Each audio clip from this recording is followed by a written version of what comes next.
KVC, I'm back with another video.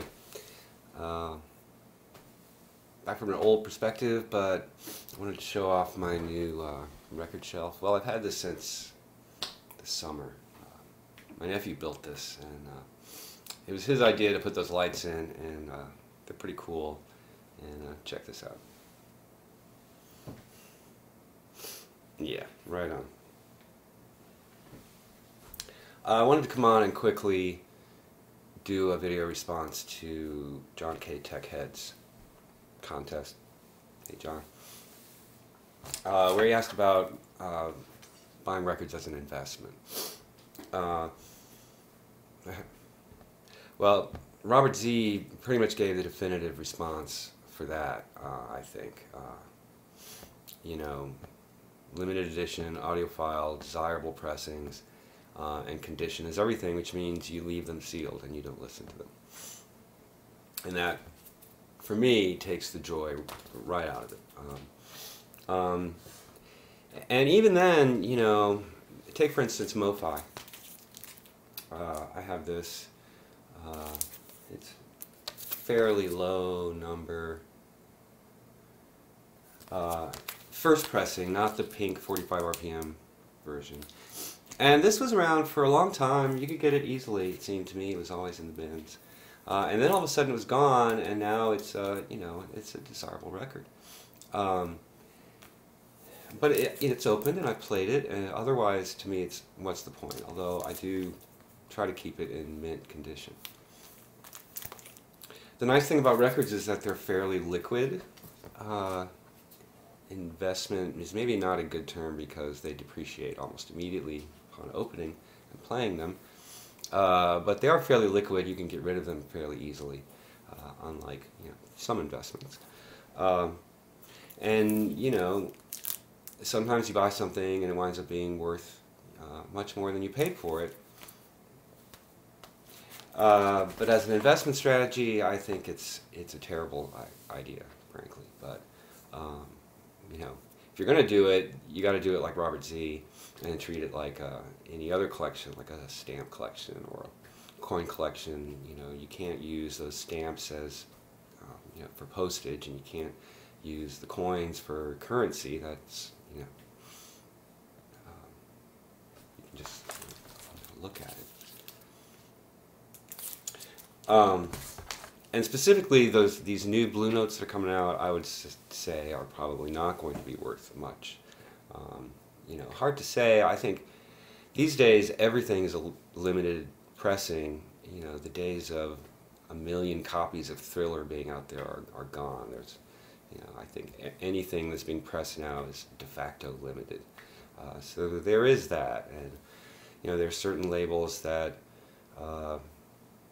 stuff comes out and it goes out of print immediately, and they never repress things. And then there's other labels that are constantly repressing things, maybe on different colored vinyl, which dilutes the value of original pressings. And you know, I think it's one thing to flip records. You know, like I said, they're a liquid investment in that they're easy to get rid of. And if you pay attention, I think you can, you know, try to plan ahead on what is going to remain limited and desirable, and that which may be repressed and repressed and reissued, and ultimately be a fairly common piece, despite the low numbers of an initial pressing. Some people are always going to care about original pressings, other people aren't going to care. Blue notes, though, that's the realm of like serious hardcore collectors, where, you know, you get into the details of the dead wax and pressings, and absolute first pressings being the desirable ones. The exception would be the Music Matters reissues, particularly the 45 RPM ones that came out. They're strictly limited and, you know, pricey to begin with, but I think they're probably going to be desirable in the future. But again, only, especially if you keep them sealed or as mint as possible. Um, I'm no expert. I don't treat records as an investment at all, which anyone who watches my channel probably can tell. Um, I buy records to listen to them and enjoy them, and I like to take care of them, keep them clean, and I like finding dirty old records in the bins that with good cleaning can be brought back to near mint condition.